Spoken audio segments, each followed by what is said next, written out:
Hi guys, it's me again, Lizelle Moniz, a day in my life as a Morando Kinyang new content creator and rocketera.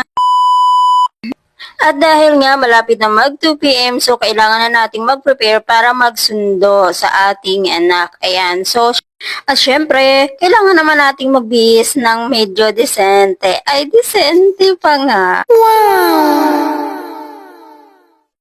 Siyempre naman, para hindi naman tayo magmukhang haggard, di ba? So, kahit tayo nasa bahay lang, so ay kailangan din nating siyempre mag-ayos. At ayan na nga guys, lalakad lang tayo dito ng konti mula dito sa bahay hanggang highway. Ayan. So, nilalakad ko lang yan kasi malapit lang naman. Hindi na natin kailangan pang sumakay kasi sayang ang pamasahe. Chor! Ayaw, di ma!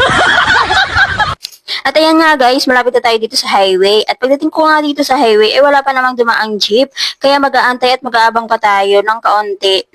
At ayan nga guys, dito tayo mag-aabang ng jeep papunta doon sa paral ng aking anak. Fast forward nga pala guys, ayan, hindi ko na nabidyohan yung pagkasakay ko ng jeep kasi medyo marami yung sakay.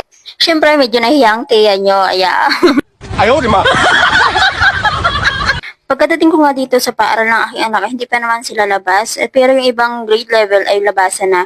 Kaya naman, natuwa ako dito sa mga batang bumibili na ito ay, naalala ko kasi na napakalaki talaga na ng pagbabago noong panahon noon at panahon ngayon. Kasi ngayon nasusunod na ang mga kagustuhan ng mga anak at yung iba pang mga bata ay talagang nagagalit pa sa magulang, makuha lang yung gusto. Samantalang kami noon, nakahanda na lahat ang mga pamalo.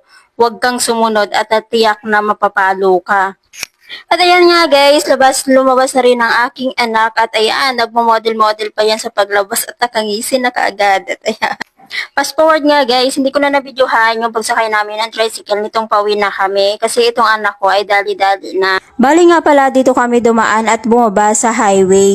Kaya ito, naglalakad kami pauwi hanggang dun sa amin sa bahay. Dati kasi may naghatid sa aming tricycle at dun kami dumadaan sa kabila para shortcut. So ngayon, wala yung tricycle. Siguro may pinuntahan o may sinervice ang iba. Kaya ito, dito muna kami sa highway dumaan at naglakad pupunta dun sa amin. Ay siya guys, hanggang dito na lang muna ulit. Bye-bye! Follow and share. Thank you!